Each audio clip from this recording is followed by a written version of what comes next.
Welcome to a pivotal moment in the world of broadcast as we proudly present the Men's Mental Health Show featuring the renowned Larry Mabry in collaboration with the Maassen Group. This essential exploration of men's mental health wouldn't be possible without the invaluable support of Rainier Avenue Radio World. Now, let's dive into this crucial conversation with Larry Mabry and the Maassen Group. Your mental well-being matters. Here's Larry Mabry. Hey, what's up, guys? How are you? This is Larry Mabry, just checking in.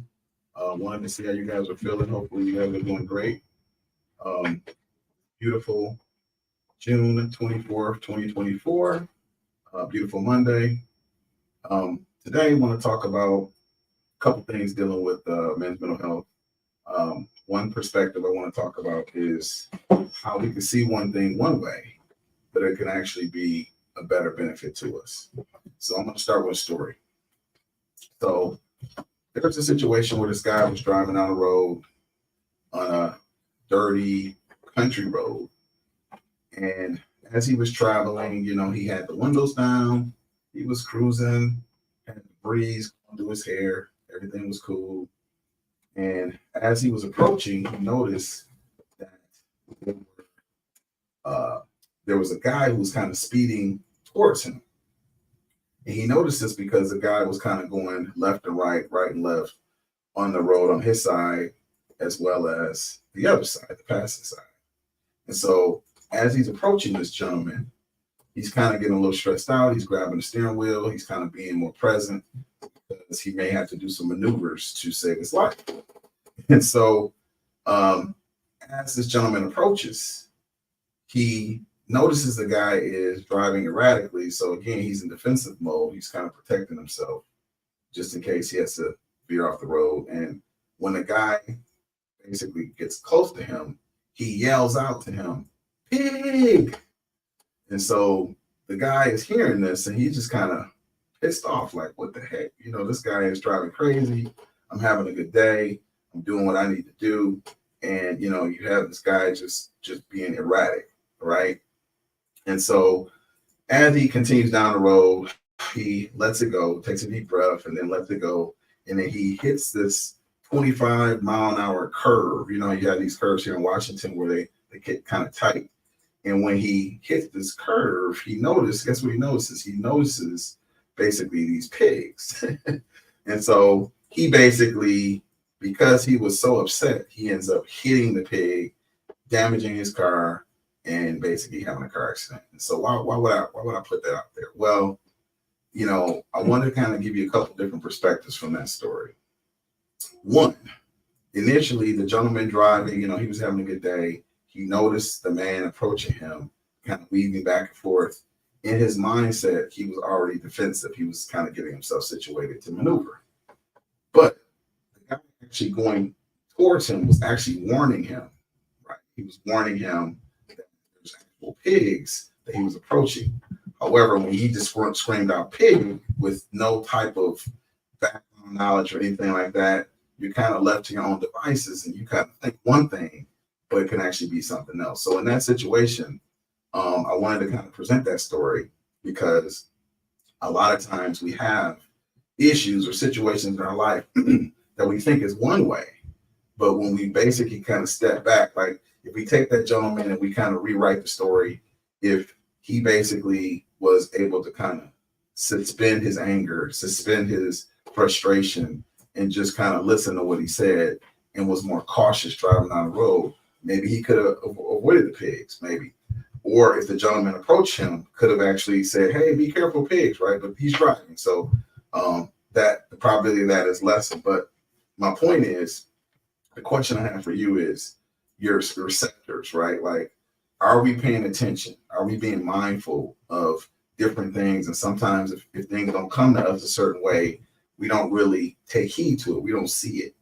So why am I bringing out the story? Well, I'm bringing out the story for my situation. So for those individuals that was with me last week, I talked about getting a new whip. I ended up getting a new whip and fixed it up, had to do some repairs to it, and was dropping off a member of the family off, and was making a left turn, and bam, ended up getting a car accident. And so it's like, it's interesting because I shared the story with a couple clients and just some friends of mine. And they were, a lot of them like, man, whose fault is it? Da, da, da. And I said, you know what? The fact that I walked away from it is a blessing, right? Because a lot of times we take things for granted. And, you know, it kind of, when I thought about it, it kind of hurt my pride, right? Because it's like, okay, you get a new whip, you're excited about it, you want to clean it up, you want it looking really your best. And, you know, you get a little dent on it, and it's like, wow. But I felt like the universe was giving me another perspective. And so the question is, what do you put value in, right? So are you putting more value in the things you own, or are you putting value on the relationships you have, right? And so in that regard, I pulled over, the gentleman pulled over. It was ironic because we both had two newer cars. They both were gray. He was like in high school, and I was, you know, I'm like 52. But it's when you have adrenaline like that, you feel stress. Like you got these different emotions and things kind of going in, right? And I was calm. I was okay. I jumped out the car. The first thing I said, well, are you okay? Right. And so what's your value in? Was it about blaming, blame, you know, oh, you did this, oh, I did that. My immediate response was, wait, are you okay? Right. He was cool. I was cool. We ended up laughing about it because it could be repaired. But as I drove away, you know, I was very thankful because I was able to make it home. And some people weren't able to make it home. And so what do you put your value in? And so I really thought about, like, I just broke it down. Okay, I got the money to fix it. The insurance will take care of the rest. Okay, so the insurance will go up. So what? Guess what? I'll have the money for that, right? So, and it's like, you think about, at the end of the day, why do we have insurance? It's to cover us. It's to protect us, right? And so as I look out here and I see, you know, cars on the side of the road, and I notice people that didn't make it, you know, it's like, it helps you realize what's really important. And so your mental health is really important as well as your life. And sometimes we get so caught up on building for that vision and dream, that goal, that we lose sight of what's really important. And so I'm putting this out here because it was the universe's way to kind of get me to reset and refocus. And so think about a time in your life where you may have had something that had to kind of like jar you to reset. And feel free to reach out, right? You can reach out here to us on Instagram or Facebook, right? What are some things that maybe happened to in your life that had you reset? So going back to that story, right? You may think you're going down a path, you think one thing, someone's screaming obscenities to you, but actually they're saving your life, or they're trying to protect you, or vice versa. Maybe you try to communicate something to somebody, they get defensive, right? And then guess what? They end up putting themselves in a jam. And I've been in those situations too. And to help you through that situation, what are you doing to give yourself more compassion, right? So I was compassionate towards the individual. I was compassionate towards myself. Tomorrow I have an appointment, you know, I get the whip praised and get it all taken care of, whatever, but it's really not a big deal. And so it basically kind of gives you that real perspective, what's really important. And so I'm saying that because I realized, you know, the next day, you know, you have the adrenaline pumping, you know, I got a little sore. And so I was like, you know, I need to go for a walk. And so it just kind of helped me get back on a regimen of kind of working out and walking. And so I want to put that out there because sometimes people reach out to me and they say, hey, you know, I really want to work on my mental health, but I don't have a check. I don't have the money. I said, no problem. We could do, we call it energy exchange, right? What's the energy exchange? Well, basically everyone has resources. It might not necessarily be money. It might be skill sets. It might be connections, things of that nature.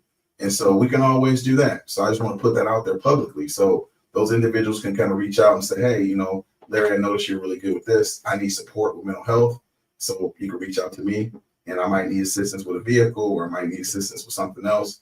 You know, we can always kind of barter in that regard. So why am I doing this? Well, because it's all about the value of people, right? And sometimes it's not always about money. It's about the value of the person, the soul, the connection that we all have together.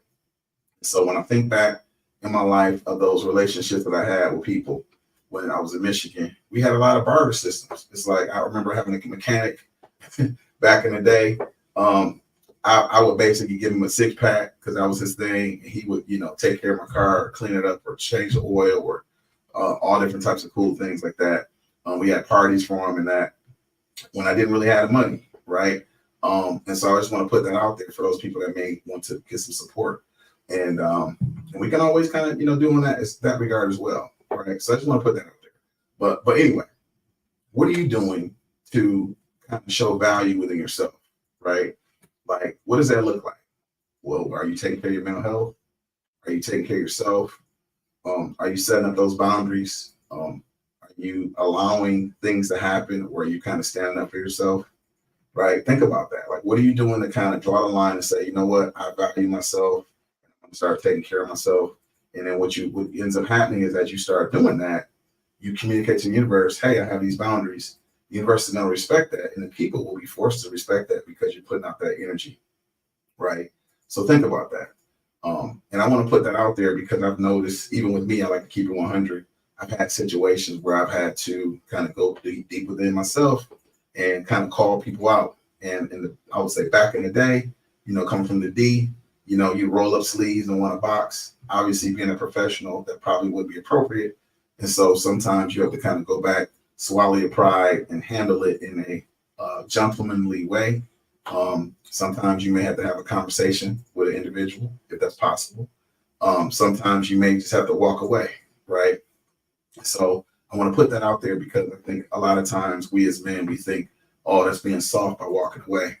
But actually, if you're protecting yourself, if you're keeping your peace, then really it's actually, to me, it's taking a lot of courage to do that, because you're going through certain emotions and you're being able to contain and control those emotions and not blow up on other people.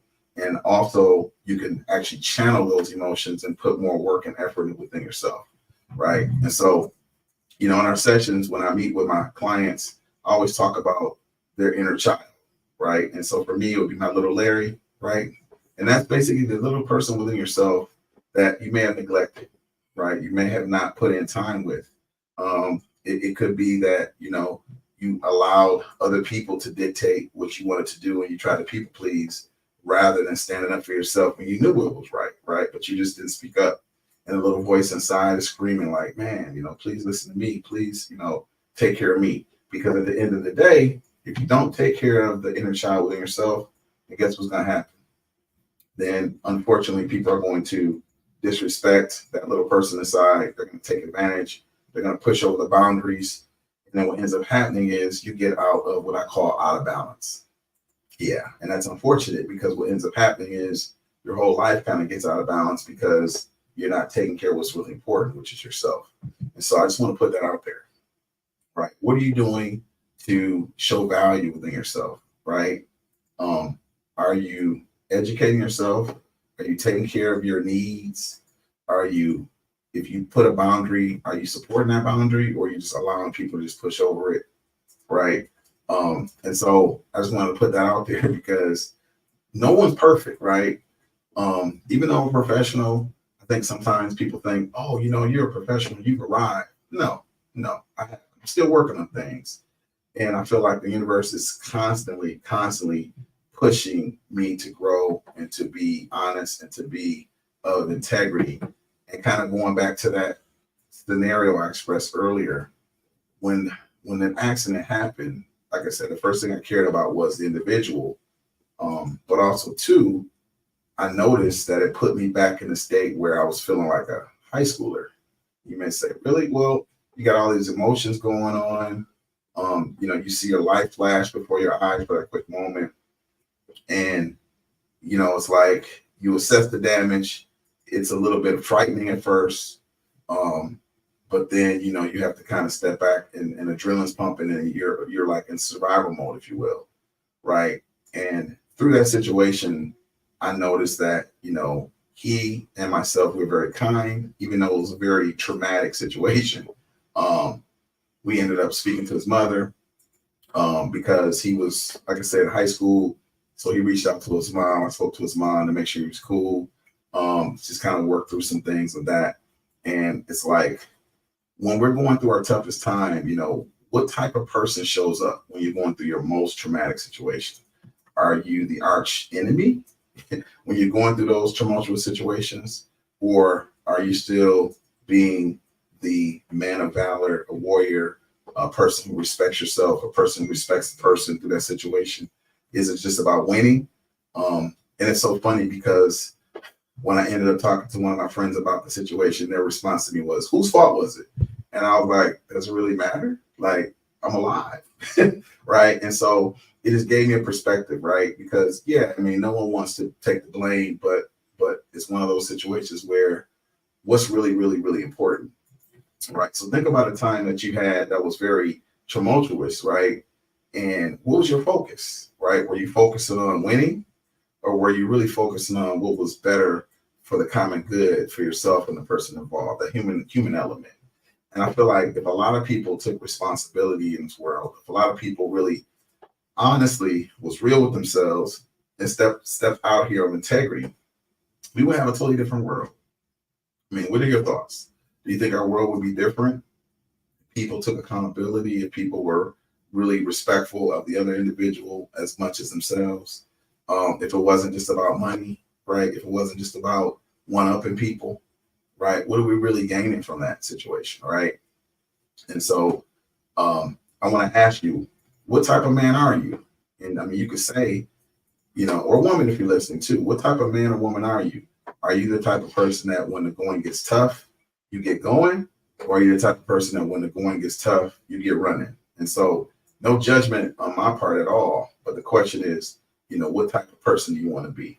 And I remember a quote by Gandhi, and he was basically saying, be the change you want to be, right? Be the change, right? And so if you want leadership, if you want a type of, I would say, a perspective that's going to be loving and uplifting and supportive of yourself, what are you doing to be that, right?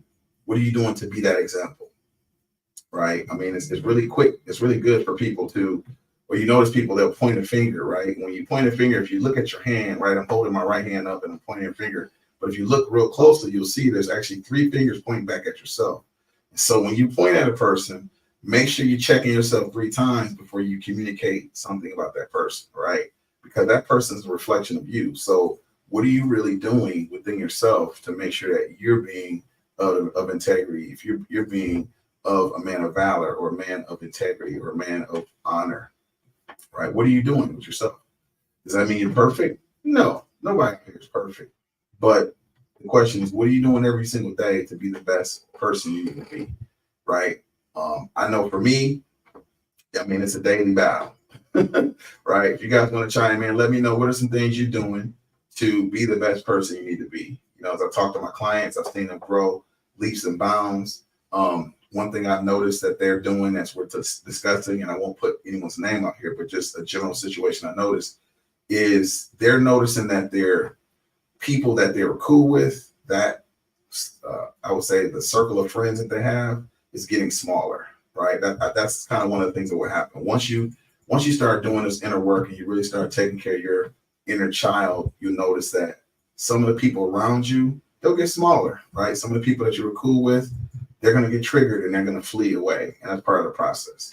You have to be okay with being by yourself, having that spiritual connection, making sure you take care of that little self-child, that little child within themselves, yourself, constantly, right? Nurturing that child, because you'll realize that some of the relationships that you had, unfortunately, those individuals were with you because basically they were benefiting off of you.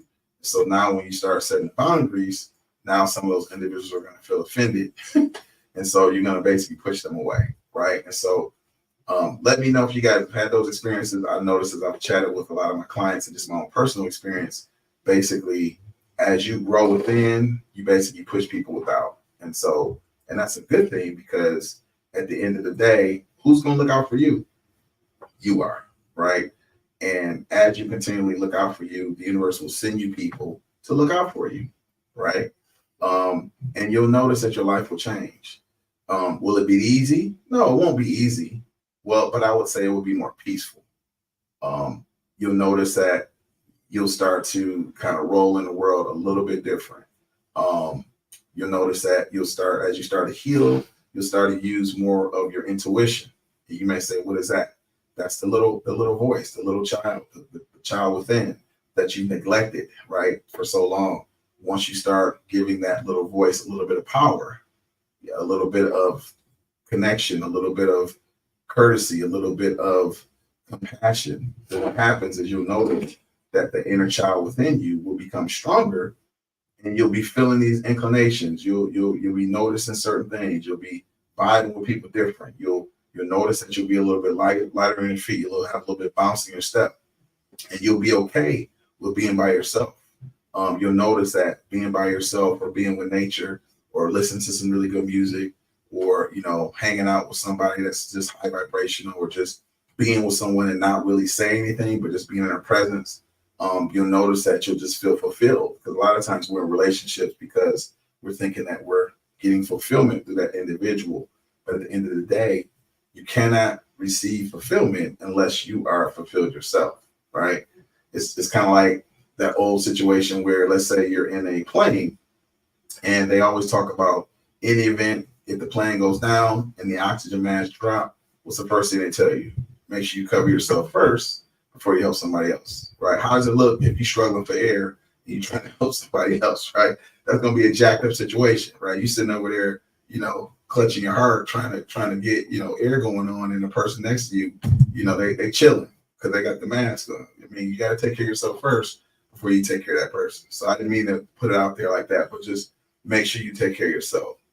And I think in our society, especially as men, that could be a challenge because I feel like, especially if you grow up with sisters like me, mom, it's like, I don't think our parents or our sisters or our loved ones, our female loved ones mean to do this. But what I notice what ends up happening is it's like whenever there's a problem, you're the go-to person. You're like, hey, can you do this? Hey, can you do that? Hey, and so you can kind of get caught up in that to the point where you lose yourself. Like, who's taking care of your stuff, right? You're always the person that can take care of stuff, and so who's making sure you are taken care of? And I'm not saying that your parents or your sisters or siblings aren't, but a lot of times what ends up happening is we become the dog that's chasing the tail.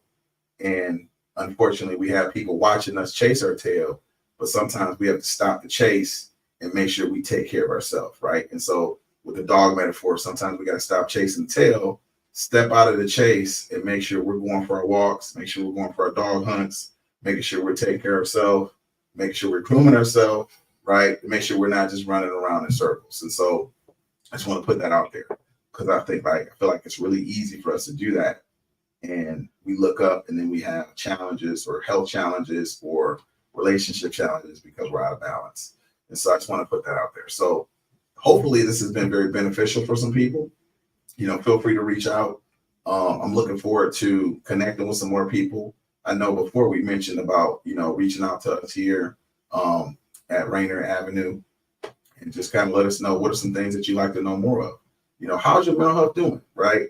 Have you tried some of the things that we talked about? Has it been beneficial to you? Have you seen some definite changes in your life, right? Reach out and let us know. Do you have any suggestions for some of our listeners, right? That some things that you've tried that you may want to be a pillar in the community and kind of help somebody? Feel free to reach out for that. If there's been some things that I've shared that's been beneficial, reach out and just kind of let us know. We can do more of that. If there's a certain series or certain things you want to hear more about, right? Reach out. Let me know what I can do to support you, right? So also, too, I want to thank those individuals that have been chiming in every week. Appreciate you. I'm very, very grateful for those individuals that reach out. And if you pass it on to other people, I'm thankful for that as well. I connected to this particular radio station, I want to say back in October, November. It's been about 7 months now. Well, actually a little bit longer than that, but it's been a little minute. But part of my goal was for me to express and kind of connect with people, to try to be a voice and make sure I can connect with people to assist them on their mental health journey. And it's been a cool ride, right? I would say for me, believe it or not, one of the struggles I struggled with was communication. And so what I learned on my journey is it's important to face the fear of communication. I remember being in high school, being in plays, struggling to speak, or, talking to mom, and mom would call me out on something. I had to speak up and just kind of looking at her like, right. And so I've learned on my journey that, the things that you are kind of fearful of, you have to kind of face it. And sometimes, you have to take baby steps. Does that mean you're going to be perfect? No, that doesn't necessarily mean that. But what happens is as you face it, what happens is you develop some courage, and you basically communicate to the universe that you're actually in charge of the situation and not the fear, right? And unfortunately, if you're fearful of things and you don't face it, then guess what? Guess who wins? The fear wins. And then when you have another situation that's fearful because you've avoided the first situation, then guess what's going to happen? You're going to create a pattern in which whenever something is a challenge, what are you going to do? You're going to back down and run away from it. So I implore you, those individuals that are having fearful situations, I'm with you. I feel you. But I would say, even if you need me to be beside you, to stand by you and help you with that, I'm here to support you with that. And you'll notice that as you face it more, you actually will overcome it. And then you'll realize that other things that you face, you could use that experience from that situation that you overcame and actually overcome another situation. And you'll find that, wow, you're stronger than you think you are. And sometimes challenges come to you so that you can realize how strong you are, right? And so start listening to your inner child, start supporting your inner child. It's that little voice that's always telling you to do certain things and you avoided it because you're really stronger than you think you are. I'll say it again. You're really stronger than you think you are, but you don't know it until you actually push yourself to see it, right? Just like our body has muscles, and as you use those muscles, they get stronger. It's the same thing with fear. As you face it, basically it gets smaller and smaller, and your courage gets bigger and bigger, and you actually have and become the person that you design yourself to be. Okay, so anyway, just want to say I appreciate you guys listening. We're kind of getting to the point where it's time to wrap this up, but I just want to say, make sure you guys take a look at my next guest. It's going to be coming on later, Dr. Tracy Harrell with the Better Together and Living Powerfully for the 1 hour series. Make sure you guys take a look at that. I'm looking forward to connecting with you guys next week, and reach out to us and let us know what you think. And without further ado, you guys have a good one. Peace.